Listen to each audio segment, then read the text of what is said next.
Yang Bapak sampaikan Fufu Fafa itu bukan si yang dituduhkan oleh netizen tadi, sebenarnya siapa Pak? Agar ini biar segera selesai, agar para pemimpin bangsa ini bisa fokus bekerja sesuai dengan tupoksinya Pak. Di bisnis judol ini ternyata orang-orang terdekat Pak Budi Ari begitu Pak, di Kementerian Komdigi di periode sebelumnya.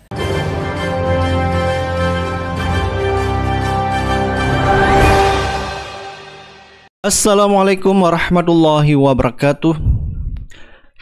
Nah, kali ini ya Budi Ari dicecar oleh anggota DPR RI Komisi 6 fraksi PDIP yaitu Mufti Anam ya, tentang masalah Fufu Fafa. Jadi kemarin ya Budi Ari berjanji akan mengungkapkan yaitu siapa pemilik akun Fufu Fafa. Tapi sampai sekarang pun ya, di saat Budi Ari menjadi Menteri Koperasi di pemerintah Prabowo, jadi Budi Ari belum membeberkan siapa pemilik akun Fufu Fafa. Dulu dia sempat membantah bahwa akun Fufu Fafa itu bukan milik Gibran. Tetapi di sisi lain dia tidak tahu siapa pemilik akun Fufu Fafa ya. Jadi kalau kata netizen ya, Budi Ari ini adalah tukang cebok Fufu Fafa ya. Nah, anggota DPR RI Komisi 6 fraksi PDIP yaitu Mufti Anam ya, juga menanyakan yaitu masalah judi online, di mana di era pemerintah Mulyono, Budi Ari menjadi Menteri Kominfo ya. Jadi ditunding oleh netizen bahwa dia juga ikut terlibat ya setelah 16 dari pegawai Komdigi ya, jadi terlibat backing judi online ya. Nah, dulu juga Budi Ari ya selalu berkoar-koar dia sudah melakukan yaitu memblokir situs-situs judi online ya. Padahal faktanya ya dibeberkan oleh anggota DPR RI juga bahwa dia hanya memblokir situs WordPress ya. Baik, langsung saja kita lihat ya, Budi Ari dicecar oleh anggota Komisi 6 DPR RI fraksi PDIP. Ini cukup menarik ya, karena ini PDIP yaitu bagian dari oposisi pemerintah. Para investor ini udah mulai bikin ruangan, bikin tempat, siap-siap semua nih. Nah, kalau koperasi masuk ke situ luar biasa, top sudah. Harus Pak. Harus ya? Harus. Cocok. Harus. Gitu, ini program nasional harus. Nah, inilah yang kita support bersama, ini dari kita untuk kita. Saya kira itu saja Pak Menteri, mudah-mudahan ini menjadi apa yang disampaikan Ibu Ketua tentang revitalisasi. Terima kasih. Wassalamualaikum warahmatullahi wabarakatuh. Waalaikumsalam. Terima kasih Pak Kanang. Pak Mufti, monggo silakan. Assalamualaikum warahmatullahi wabarakatuh. Terima kasih pimpinan, Pak Budi Ari, Pak Ferry, dan seluruh jajaran yang hadir pada kesempatan hari ini. Pertama, saya sampaikan selamat Pak sudah terpilih, diberikan amanah menjadi Menteri Koperasi UMKM, Menteri Koperasi Pak, begitu. Kalau dulu Bapak terpilih di periode sebelumnya, rakyat banyak berbisik-bisik, Pak Budi Ari jadi Menteri, nggak kaget kita karena orang dekatnya Pak Presiden Jokowi waktu itu Pak ya. Tapi sekarang Bapak terpilih menjadi Menteri Koperasi, ini adalah bukti Bapak orang yang bisa kerja, kan begitu. Nah, artinya Presiden Jokowi bukan karena kedekatan Bapak dengan Presiden Jokowi, tapi karena memang Pak Budi Ari yang punya kapasitas untuk menjadi pembantu Presiden di periode ini Pak, begitu. Nah, yang pertama Pak Budi Ari, saya menanggapin soal paparan Bapak di halaman 7 Pak. Jujur saya agak sedikit kaget dari anggaran dulu Pak, ketika Menteri Koperasi UMKM digabung, itu anggarannya 686 miliar saja begitu. Tapi memang waktu itu ya begitu aja, kita 5 tahun di sini melempem kayak kerupuk begitu Pak. Nah, tapi harapan kami dengan anggaran 2,1 triliun, jujur kami agak kaget. 2,1 triliun Pak, jangan di dapil kami di Jawa Timur dibelikan dawet, banjir itu provinsi kami Pak. Nah, maka harapan kami Bapak tidak main-main dan hal ini, kami minta KPI-nya apa Pak. Nah, kalau tadi pagi kami coba baca-baca Renstra 2020-2024 Kementerian Koperasi UMKM, di situ ada satu hal uraian menarik Pak, bahwa ternyata Selandia Baru, Korea Selatan, yang itu bahkan mereka negara kapitalis, tapi ternyata koperasinya mampu menyumbang terhadap PDB 20% Pak. Kita, Indonesia, yang bahkan punya Menteri Koperasi sejak zaman kita merdeka, tapi hanya mampu berkontribusi terhadap PDB 6%. Nah, bahkan kata Pak Menteri barusan 1%. Nah, ini kan tragis Pak. Nah, setelah kami baca lebih dalam di Renstra, Bapak harus baca, itu menarik, tadi pagi saya baca di Renstra, Ternyata kenapa Selandia Baru bisa berkontribusi sekian besar terhadap PDB-nya, koperasinya, padahal tidak punya Menteri Koperasi UMKM, padahal negaranya negara kapitalis. Tapi ternyata dia tidak hanya bergerak di koperasi simpan pinjam, Mbak, tapi di produksi. Yang salah satunya adalah produsen ternak yang hari ini peternakan mereka jadi peternakan yang maju seperti sekarang. Nah, begitu juga dengan harapan kami. 2,1 triliun itu, Pak, dulu aja dari 688 miliar itu hampir setengahnya bermasalah di LPDB, hingga direkturnya saat itu dijebloskan KPK ke Sukamiskin begitu. Maka harapan kami ingin tanya, 2,1 triliun yakni tidak duit sedikit, Pak. Maka harapan kami ingin tanya, apakah Bapak sanggup ketika dana itu kemudian kita setujuin diberikan oleh pemerintah, koperasi ini bisa berkontribusi. Kita tidak mulu minta 20% seperti negara Selandia Baru atau Korsel. Bapak 12% sanggup nggak untuk bagaimana koperasi bisa berkontribusi terhadap PDB kita, begitu Pak. Kemudian yang kedua, Pak Menteri, hari ini mungkin panjenengan sudah tahu bahwa di Boyolali ada 1.300 peternak sapi susu perah yang itu terancam gulung tikar karena UD Pramono sedang dalam kondisi tidak baik, bahkan rekening yang diblokir oleh pajak begitu Pak. Nah, sedangkan ini mereka peternak sapi perah ini, mereka ekosistemnya sudah terbentuk Pak. Nah, maka kita minta Menteri Koperasi untuk turun ke sana begitu Pak, untuk menghimpun dari 1.300 ini agar mereka tidak ikut-ikutan gulung tikar. Dengan cara apa? Mementoring mereka Pak. Kalau Kementerian Pertanian aja punya penyuluh pertanian, maka harapan kami ke depan Kementerian Koperasi juga punya penyuluh koperasi. Agar 1.300 orang ini yang sudah ekosistemnya terbentuk, di situ ada peternaknya, ada off-takernya, ada industri juga yang bergerak di bidang pengolahan susu tadi bisa tetap berjalan Pak Menteri. Nah, maka di RDP berikutnya kami ingin mendapatkan informasi dari Bapak, apa langkah yang dilakukan Kementerian Koperasi untuk menyelamatkan teman-teman di Boyolali ini Pak. Kemudian soal digitalisasi koperasi, kami sangat senang melihat paparan Bapak tadi Pak, soal salah satu langkah dari Kementerian Koperasi adalah digitalisasi. Betul Pak, bahwa hari ini rakyat kita, Gen Z, generasi milenial, Gen Alpha, mereka lebih senang minjem duit di pinjol Pak. Padahal kita tahu bahwa ternyata di Renstra yang saya baca, 50% koperasi kita itu bergerak di dunia pinjam meminjam. Tapi anak-anak muda tidak suka minjem ke sana karena ternyata di pinjol tidak ada kolateral atau tidak perlu ada jaminan, juga accessible, bisa diakses dari HP-nya. Maka ke depan kami berharap Kementerian Koperasi untuk menginisiasi bagaimana koperasi-koperasi kita ini bisa bergerak di sektor digital juga Pak. Tapi jangan lupa cybernya harus tetap dijaga agar bagaimana ke depan uang yang mereka taruh di koperasi bisa tetap dapat dipertanggungjawabkan. Terus kemudian Pak Budiari, Bapak adalah salah satu menteri di periode kemarin yang mendampingin Apple untuk bertemu Presiden Prabowo, betul nggak Pak? Nah, kemarin sedang ramai soal bagaimana Apple gagal investasi di Indonesia karena mereka minta tax holiday 50 tahun.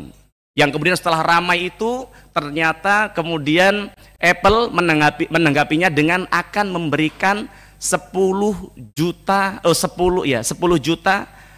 investasi di Indonesia yang kalau saya jumlahkan hanya 157 miliar. Ini kan kacang Pak. Kita ini bukan monyet yang harus dapat investasi sekecil itu begitu. Kalau memang main-main seperti itu sudah batalkan saja itu Pak. Itu bukan hanya menghina bangsa kita Pak. Itu menganggap kita ini orang dungu, bangsa yang tidak berpendidikan yang bisa dibodohin oleh mereka Pak. Nah, maka harapan kami Pak Menteri, koperasi di sini kita minta bukan hanya bergerak di sektor pertanian, peternakan, dan simpan meminjam, tapi bagaimana kita bisa berdikari di soal teknologi, Pak. Kita bisa belajar dari China yang hari ini sudah bisa memproduksi handphone sendiri.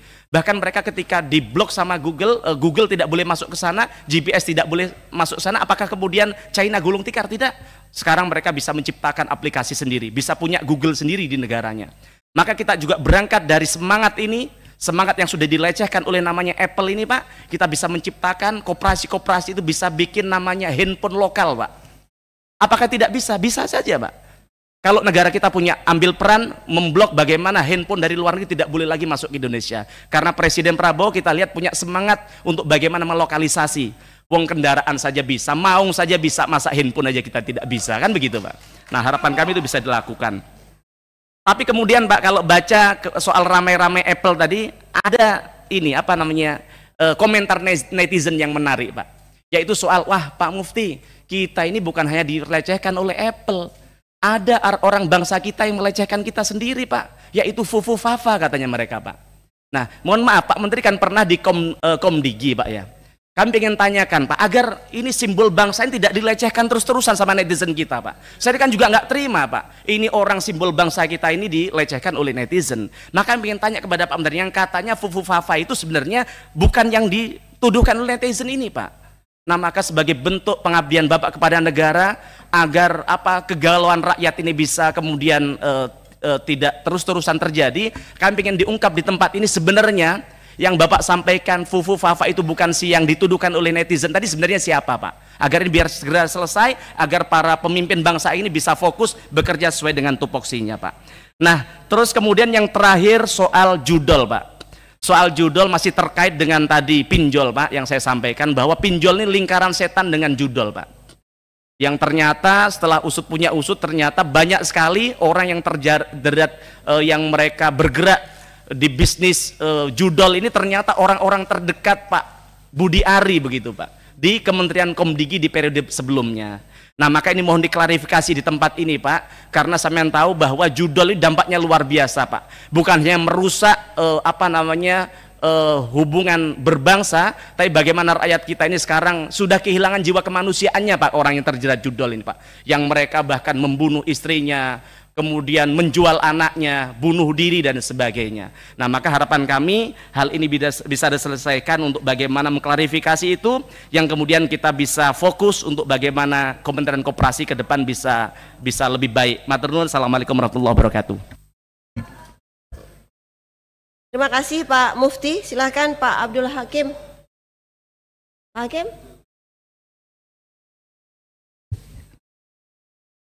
Memang mantap Gus Mufti ini.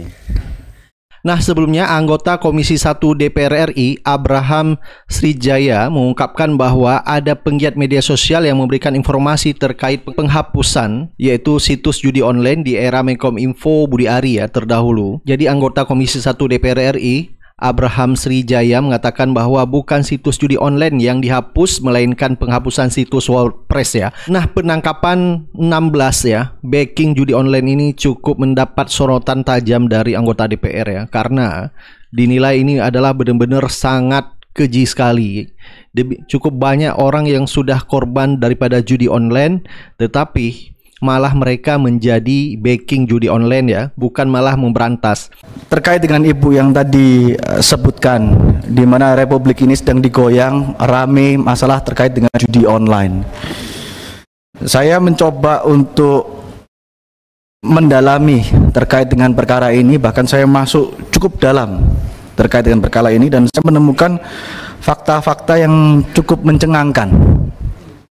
Di mana sampai di berita dimunculkan 16 orang tertangkap, sebagian diantaranya oknum Kemenkomdigi dan sebagian sipil. Tapi di pihak yang lain saya merasa bersyukur juga kasus ini terungkap sekarang, Bu Menteri. Coba kalau setahun dari sekarang ini barusan terungkap, mungkin Bu Menteri kita yang kena bully ini.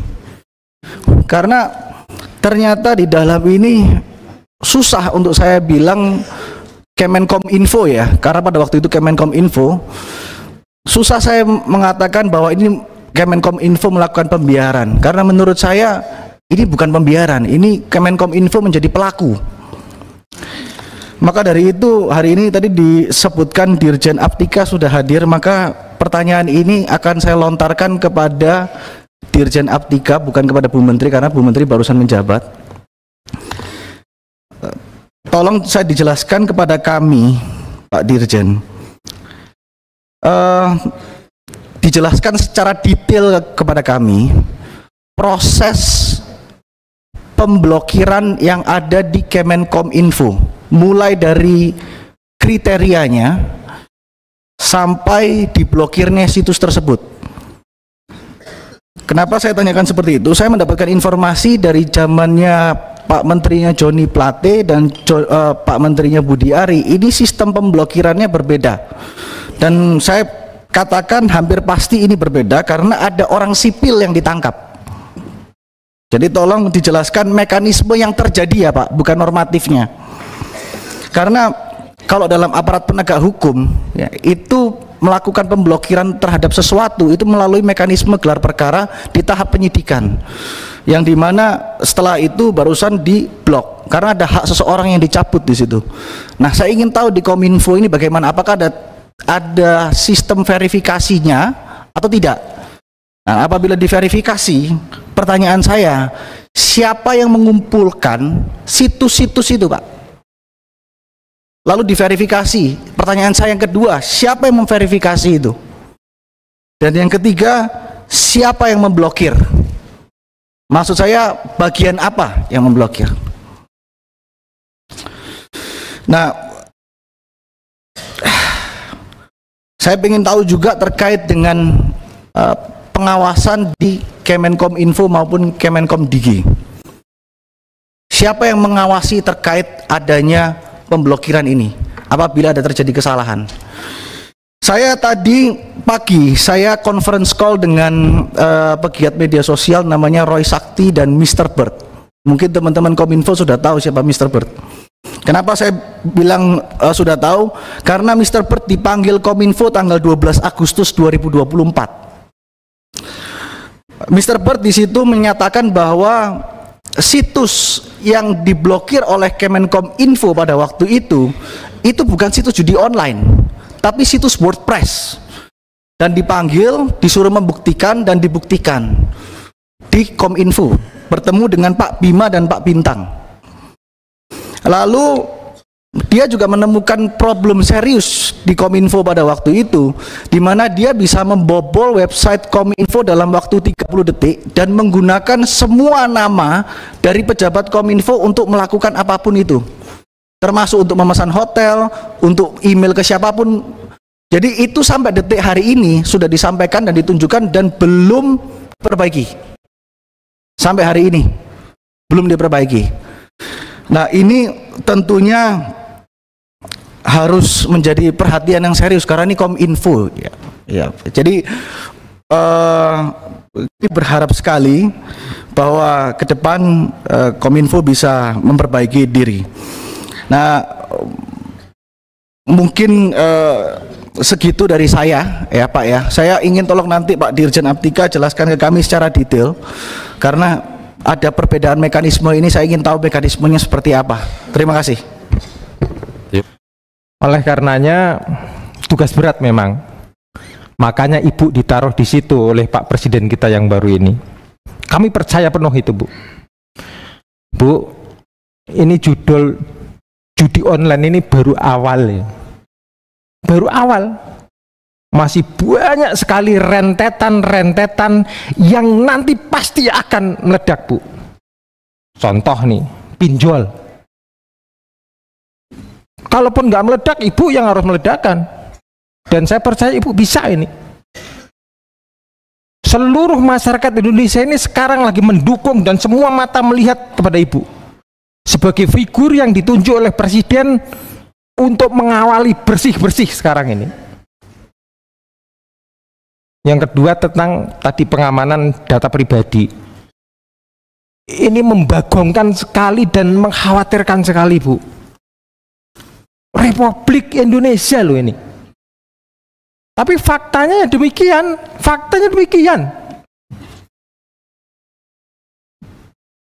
Yang selanjutnya tentang keamanan data nasional. Ibu Menteri, beberapa tahun terakhir bukan data pribadi, tapi kantor-kantor pusat arsip yang itu luar biasa pentingnya arsip itu bagi negara dan terbakar loh Bu. Contoh nih, kantor Kemenkumham, kantor Kejaksaan, gedung arsip dan kantor pelayanan perbendaharaan negara. Saya takutnya Bu, setelah ini meledak nanti banyak lagi kantor-kantor yang akan terbakar. Tolong antisipasi itu. Karena ini Ibu momentum untuk pemerintahan baru ini yang saya berharap lebih baik dari kemarin. Terima kasih Bu. Ya, Pak Frederick nanti siap-siap. Terima kasih pimpinan. Assalamualaikum warahmatullahi wabarakatuh. Yang kami hormati Ibu Menteri Komdigi beserta Bapak-Bapak Wamen dan juga jajaran. Kami dari fraksi PAN hanya ingin melanjutkan pertanyaan yang sudah disampaikan oleh rekan-rekan tadi. Ada 2 pertanyaan yang ingin kami tanyakan kepada Ibu Menteri. Yang pertama ini pertanyaan yang bisa dibilang umum, tapi ini penting juga untuk kami semua pahami, yaitu terkait dengan perubahan diksi Menkominfo menjadi Menkomdigi. Di preskon perdana Bu Menteri setelah resmi dilantik, Ibu mengatakan bahwa diksi digital ini adalah untuk menjawab tantangan zaman, dan juga tadi sudah dipaparkan akan ada berbagai macam rancangan program baru karena pergantian kata digital ini, yang intinya adalah terkait dengan peningkatan akses dan juga konektivitas. Lebih lanjut dengan berubahnya nama kementerian, apakah ada direktorat yang akan diubah? Mungkin bisa dijelaskan lebih rinci kepada kami sehingga kami bisa paham ke depannya akan seperti apa, karena tadi di presentasi hanya dijelaskan bahwa ada konsolidasi organisasi. Mungkin bisa dijelaskan lebih detail akan seperti apa.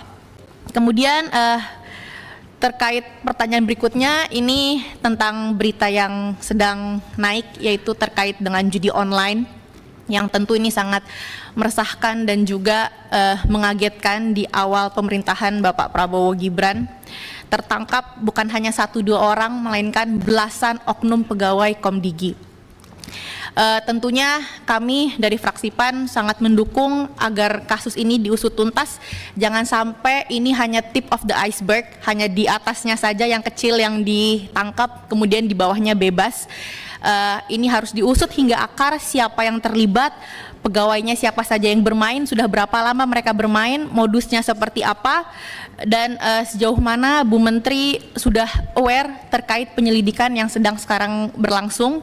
Karena yang kami pahami sudah diberitakan ada sekitar oknumnya itu modusnya ada sekitar 5.000 situs yang ditemukan oleh mereka. Dari 5.000 itu 4.000 diblokir, dan kemudian 1.000 situs, sekitar 1.000-an dipelihara, dan bayarannya itu 8,5 juta per situs. Kalau kita hitung kasar, 8,5 juta dikali 1.000 situs ini tentu terkumpul uang yang cukup lumayan, dan ini uangnya diarahkan kemana, dibuat apa, dan bagaimana perputarannya.